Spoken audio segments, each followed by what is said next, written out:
also a lecturer with the University of Winneba, Education Winneba. Dr. Ahmed Jinapo is on the line. A very good morning to you, Dr. Jinapo. Now, what's your response to a decision government intends taking on this very subject? This is very impasse between government or the Ministry of Education and the Polytechnic Teachers Association of Ghana. We're told now there will be likely withholding of the salaries for the period when they've been on strike. Well, let me say, good morning to you and your viewers. It's been a while. But I think based on what the graphic front page states, it states that government withholds POTAG salaries. So I'm not very sure. You might have read the paper. I'm not sure if government is thinking of it. Today is 25th. And hopefully by the end of this week, I think salaries should be paid. But there are two angles to this whole issue. When it comes to government withholding POTAG salaries, that has to do with legality. I mean, I think POTAG will have to take a decision as to whether to take it to court or not. But I believe that the bigger picture is what is missed, and it's what is going to affect the educational development of this country. Roland, you and I know that one of the fundamental principles of every successful educational program is to have a motivated teacher. So if today, let's say, government withholds POTAG salaries, and to the extent that POTAG have to go back to the classroom, do you think they are going to be motivated? I'll say a big no. Today, as we speak, POTAG is on strike. We have a lot of challenges when it comes to secondary education, as reflected in the just released WASI results. And if we are going to compound the problem by more or less using draconian measures such as withholding of salaries, then I think it's going to be problematic. That said, yes, Roland.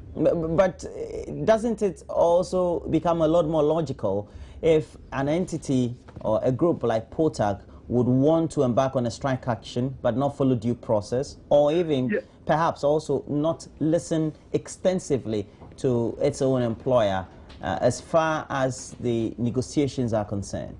That proposition, Roland, you and I know is subjective because, as I said, I don't want to get into the legal remits of this issue because if you remember, the case, I understand, traveled to court and POTAG and government were told to go and settle here and there. But at the end of the day, whether POTAG listens to government or not, the reality on the ground is that when it comes to the services of people at the tertiary level, especially POTAG and UTAG, you need to understand that, look, it's not just about teaching. There are other requirements of a lecturer at the Polytechnic or at the university level. But be it as it may, my argument is this.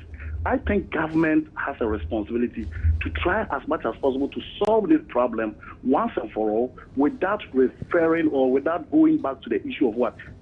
Referring to draconian measures such as freeze of salaries. That is where my problem is, because if you are saying you are going to freeze POTAG salaries, then UTAG also say, look, we are also continuing with our strike, so we are going to, their salaries are going to be frozen. What happens? I think is the ordinary student and the Ghanaian who suffers. So I'm calling on the Minister of Education. I don't know if the policy has already been initiated. If it has not been initiated, I think she should immediately call POTAG and UTAG to sit down and try as much as possible to solve this issue in a way that any of the parties should be what? Should be angry. That is my position on this issue. Freezing of salaries, I don't think is the best way to go. Well, as far as I know you have a lot more to say on this very subject, but that's where we have to end the discussion. And thank you very much, Dr. Ahmed Jinapo. He is a lecturer with the University of Education Winneba, by giving us his thoughts on government's intention, because according to the report on the front page of the Daily Graphic, we're told that a directive has already been given to the Accountant General's Department for the August salary. Supposed to be done last week. Okay, that directive. to be withheld.